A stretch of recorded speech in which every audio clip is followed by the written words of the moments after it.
সংবাদের দিকে নজর রাখবো। এএফসি এশিয়ার কাপ ফুটবলে গোলশূন্য ম্যাচে ভারত বাংলাদেশের অবশ্য সুনীল এবং হামজা হতাশ করল শিলংয়ের ফুটবল প্রেমীদের।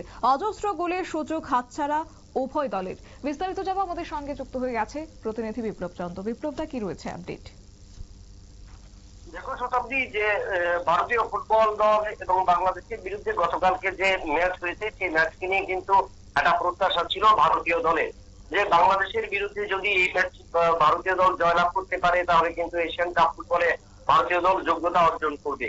কিন্তু সেই যে জিনিসটা বা সেই ধারাটা কিন্তু অটুট রাখতে পারলো না ভারতীয় দল, কারণ ভারতীয় দলের এই প্রত্যাশার মধ্যেই কিন্তু দেখা গেল যে গোলশূন্য ভাবে ভারতীয় দল সেই ম্যাচ শেষ করেছে এবং সেখানে কিন্তু হতাশ হয়েছে শিলং এর যে ফুটবল প্রেমীরা বা ফুটবল লাভাররা তারা, কারণ সেখানে দু দল ভারত এবং বাংলাদেশ প্রতিদ্বন্দ্বিতা করেছে।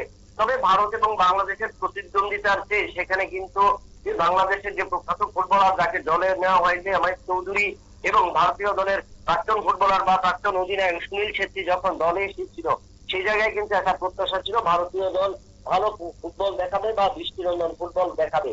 কারণ অতীতের পরিসংখ্যান যদি বলি, অতীতের পরিসংখ্যানে কিন্তু ভারত এবং বাংলাদেশের মধ্যে যতগুলো ম্যাচ হয়েছে সমস্ত ম্যাচগুলিতে বেশিরভাগ অর্থাৎ সিংহভাগ ক্ষেত্রেই ভারতীয় দল জয়লাভ করেছে। তো সেই ক্ষেত্রে বাংলাদেশের কাছে কিন্তু আন্ডার দল বা আন্ডার এস্টিমেট ছিল ভারতীয় দল, কিন্তু সেটা কিন্তু ভারতীয় দল দেখাতে পারেনি বা শিলং এর ফুটবলারদের কাছে সেটা কিন্তু অপ্রত্যাশিত রয়েছে বা অপূর্ণ রয়ে গেল। এবং সব থেকে হতাশ হলো করেছে যেখানে সুনীল ছেত্রী দলে আসার পর, কারণ এর আগে মালয়েশিয়ার বিরুদ্ধে ভারতীয় দল ৩-০ গোলে জয়লাভ করেছে এবং সেই জয়লাভেও কিন্তু প্রথম যখন অবসর ভেঙে সুনীল ছেত্রী দলে প্রবেশ করে সেখানে সুনীল ছেত্রীর গোলেই কিন্তু ভারতীয় দল জয়লাভ করে এবং এই জায়গায় বাংলাদেশের বিরুদ্ধে তারা লড়াই করতে পারবে, বাংলাদেশের বিরুদ্ধে ভারতীয় দল নিজেদের সেরাটা তুলে ধরতে পারবে। কিন্তু দেখা গেল যে সেখানে করতে পারেনি এবং সেখানে স্প্যানিশ কোচ মানালো মার্কোস এবং তিনিও কথা দিয়েছিলেন বা তিনি আশা ব্যক্ত করেছিলেন যে ভারতীয় ফুটবল বা ভারতীয় খেলোয়াড়রা অসাধারণ ফুটবল খেলবে। কিন্তু সেই জায়গায় দেখা গেল প্রথমার্ধে এবং দ্বিতীয়ার্ধে দুটো অর্ধেই কিন্তু ভারতীয় দলের খেলোয়াড়রা ততটা কিন্তু নিজেদের তুলে ধরতে পারেনি।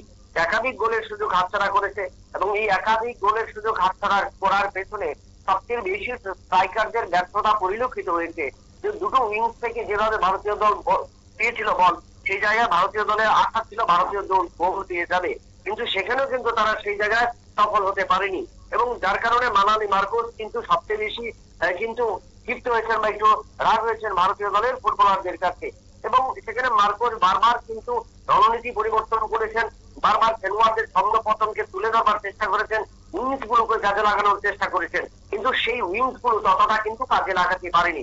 অনেকটাই মালয়েশিয়ার বিরুদ্ধে যে ফুটবল খেলেছিল গতকালকে কিন্তু এই বাংলাদেশের বিরুদ্ধে তারা ততটা ফুটবল খেলতে পারেনি।